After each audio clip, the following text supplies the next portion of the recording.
This feels like a horrible fanfiction, but I love it anyways. This is a Sonic the Hedgehog and Transformers collab, which comes with Sonic. I just love Latina, Shadow. And Tails. Sonic, help me! Fine. But I'm not wearing pants! We're gonna take a look at both of them, and I'm gonna tell you 10 different facts you didn't know about these figures, which includes a hidden secret, lore details, and some designer history. And if you did know these facts, then shut up and watch the video anyways. Also, if you're wondering why I'm in a different location, I'm currently visiting my girlfriend. Yes, I have one. She's real. I'm not making that up. I love how the box art has green hail on it. Here's a quick look at the back. They're both deluxe class figures, so the amount of steps to transform them seems to be a little complex. And as a lazy person, I don't like complex things. Let's see if it actually is.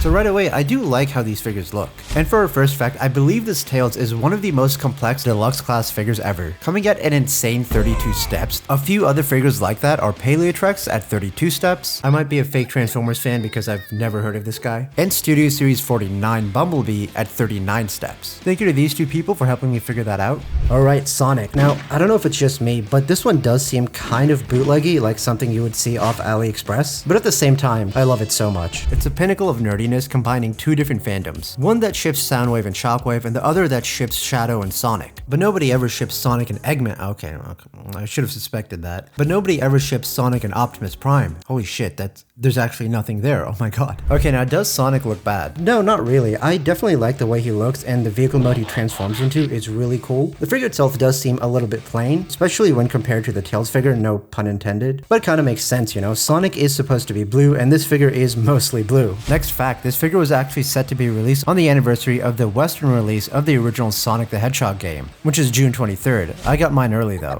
The figures look really good, especially on this desk sent to me by Flexispot. I tried so hard to make that a natural segue. Watch how Sonic and Tails stay stable as I move it up. Look, see? Stable. I was impressed when they sent me their bamboo desk a while back, like the things pandas eat, which while not edible was very nice, as well as their chair, which I use daily at home. The desk is of high quality and the frames are made of metal, which is also not edible. The building process for the desk was pretty simple and easy. Oh, I did it backwards. If you're a competent person. The desk has dual motors, one for each leg, so it has extra stability, so I can put a lot of items on here and they won't fall over. It's not just a desk, it's a supportive friend. Okay, maybe that was too much. In fact, we can probably even stack a desk on top of the desk, but my girlfriend won't let me do that. This model lifts up to 355 pounds. That's enough to support me and my emotional baggage as I take a nap on here.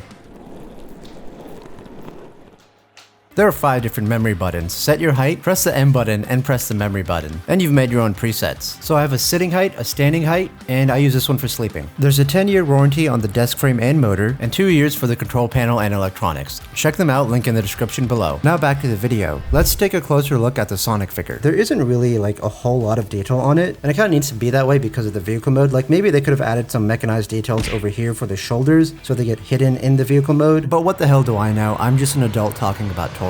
But a little bit of extra detail would be nice. Now, one thing I definitely do not like about this are the hollow bits in the legs. They're supposed to collapse over here, so like, Coming over to Tails, he definitely has quite a bit of hollowness in the back legs, which makes sense for the transformation, but when it comes to like the robot mode, it's really not that great. And Tails also has its fair share of problems, like some stiff joints, and this is kind of awkward, which I'll talk more about that later. But I don't want you to think these figures are bad. I really like them. Next fact, there's a tiny backstory. There's a little bit of lore to these characters. They leave Cybertron in a pod and crash land on Sonic's homeworld Mobius,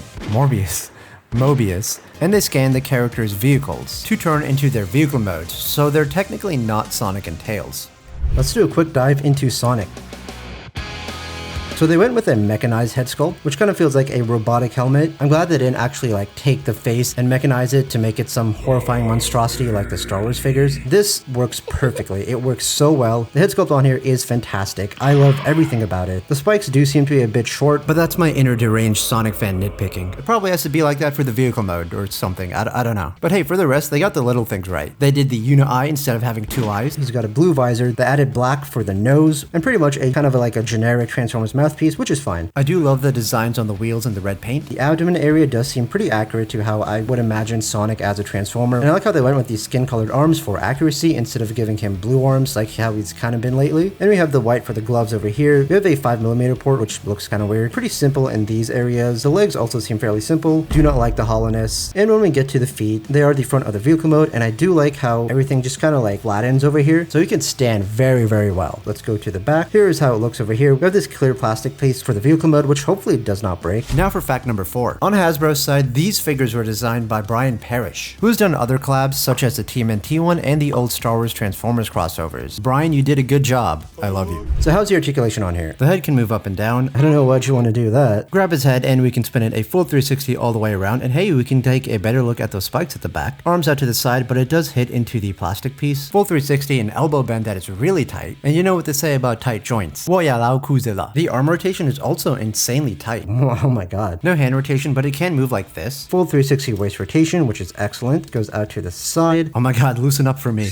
Goes forward there, back all the way there. Oh my god. Why are you so tight? Oh my god. Wow. There's a knee bend. The legs can wiggle like that as part of the transformation. It's kind of awkward, just like me. And there is some rotation over there. The foot pivot likes to snap into place. Pretty decent articulation. Now let's move on to the tails figure, which actually leads us to our next fact. A while back, there was a few product leaks, and one of them said Project Tails. And people started speculating that there could be a Sonic collab. And that ended up being true. But here's the thing, Project Tails was actually referring to a Naruto collab. This is the product number for Naruto. As far as I'm aware, I don't think this figure set was actually leaked. But now moving back to Tails. So this one definitely has a lot of bulk and kibble on it, which is supposed to be an intentional part of the design. However, in some areas, it just feels a little awkward, like these tails. On one hand, it is cool how they utilize this for it to be Tails' tails. However, it does end up making things kind of funky. It makes the figure fall over like some kind of tower, a Jenga tower. Where do you think I was going with that? Then you could adjust it to your liking. The vehicle mode on this is also great, and we'll talk more about that later. The vehicle mode on both these figures is just really important, so stick around for that. So this has the accurate orange color for Tails, as well as the accurate red color for his biplane called the Tornado. Does kind of remind me of Knuckles though. There's definitely effort and love put into the design of these figures. It just seems like there was some budgeting issues to make them not fully complete. By the way, this is actually the correct back configuration for Tails. To me, it sticks out too much, so that's why I have it like this in the video. It gives us a flatter back with a slightly cleaner look at the front. Anyways, on to our next fact. The characters do a fist bump in the video, which could be a nod to the song Fist Bump from Sonic Forces. Okay, maybe I'm stretching that one a little bit. 10 facts is kind of hard, okay? Let's further dive into Tails. So here's the head sculpt of Tails. And he looks a lot more like a furry than Sonic does. And honestly, I do really like the head sculpt. It is very nice. I do feel like the plastic could be better. They definitely went with less of a robotic design for this one. Really cool how they added the fur bits for the top and for the white part of his mouth. He's a Transformers furry. He would fit right in with Beast Wars. And we have like some detail in the ears over there, which is really cool. Teal paint for the eyes, but there seems to be some paint quality issues on mine. Hidden vent detail at the back of the head. The propeller being at the front of the chest is just really fun. Just like the Hearts of Steel Starscream, subscribe for that review. You won't regret subscribing.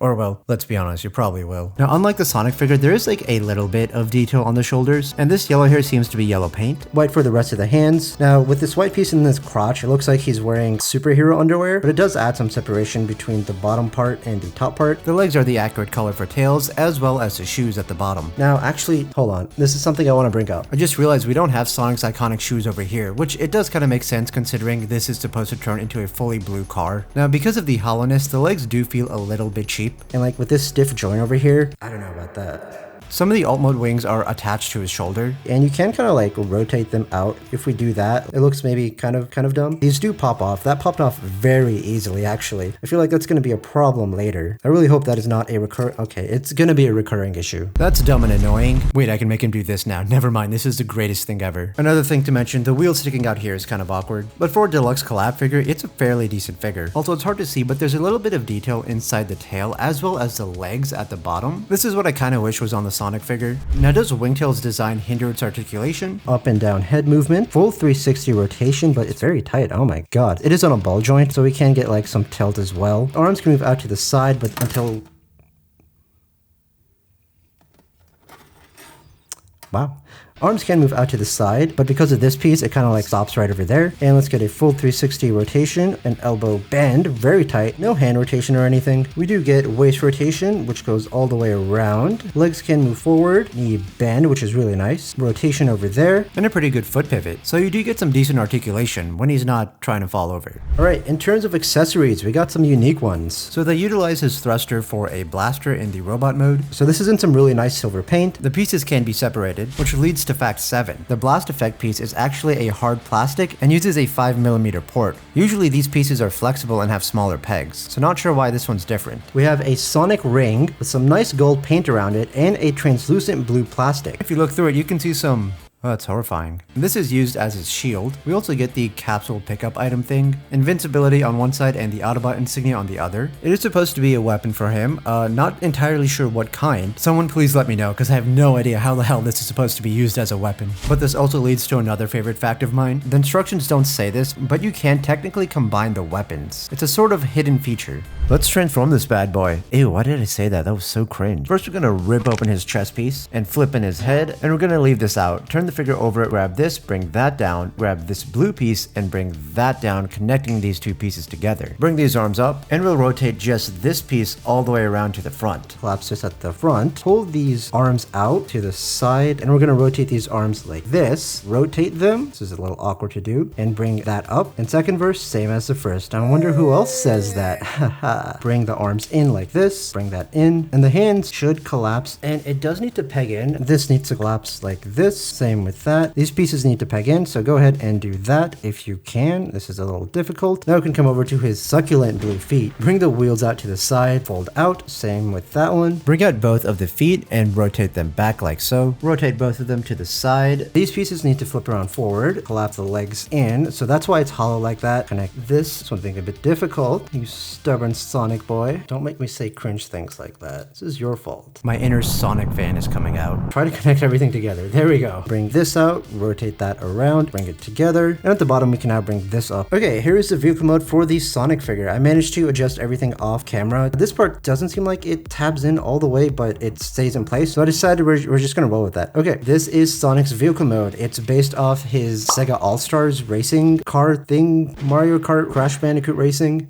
Anyways, it's a very like compressed chibi vehicle mode. I feel like they captured the video game look very well. What do you think? Leave a comment below. Another fact is that these figures have dome canopies, which are not present on the original design and usually not seen in Transformers figures. I just hope the plastic doesn't break. Now while I love the red on here, I don't like how the blue pegs stick out. I like how the paint over here makes it look like Sonic's eyes and mouth. It's great how everything is compact underneath. The spiked fins at the back are part of the original design but look really nice. Some basic paint applications for the backlights, some white paint at the top. I wonder if they can retool this for shadow. Would you guys like to see that? It is a shame the wheels aren't pinned on, so it doesn't roll around super well. But overall, a fantastic vehicle mode. Now let's move on to Tails. Watch how his transformation is such a pain in the ass. We're gonna rotate the feet and bring them in like so, same over here. Rotate this around, rotate the legs to where the feet are facing up, open up the propeller area and bring his head in, close that up, untap this part and bring it down, all the way around. Take the canopy area and we're gonna rotate that around and close this. Bring the propellers up, take the wing and move it out to the side, rotate the arm and fold it in half, just like that. This is a pain in the ass, but the hand does need to snap into the shoulder. It is very annoying to deal with, and that too. And go ahead and quickly do the same for the other side.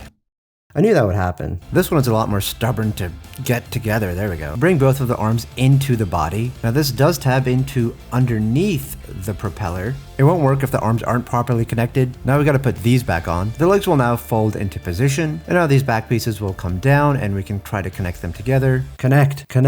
Ah. Okay, now we can bring this down into place. Same over here. Bring out the wheels. And there you have Tails biplane, words, or at least as best as I can get it. Oh, and here's a really funny thing. We can attach the booster onto it. And now it looks like he's going to drop a nuclear bomb onto a city. I hope that doesn't actually happen after I post this video. Now Sonic doesn't have a place to store his accessories, but you know, that would look kind of dumb. Now Tails' biplane, the Tornado, looks very nice. Some very nice silver paint application. The spinning rotor is so fun. I love the Sonic decal at the back and the one at the top tail fin. No actual wheels on this one. Now yeah, the feet are kind of visible as well as the hands. I'm having trouble with this not fully like connecting together. I don't know if it's supposed to be like that. So yeah, transforming this one is a pain in the ass, especially when compared to the Sonic one. A lot of issues with the wings popping off and these hands being very stubborn. But if you're a Sonic and Transformers fan, then you definitely need to get these figures. And for the last fact, there are no faction symbols on either of these figures, which really helps with character lore on a lot of these collaborative figures. Now if you enjoyed this video, check out my HasLab Omega Prime review right over here.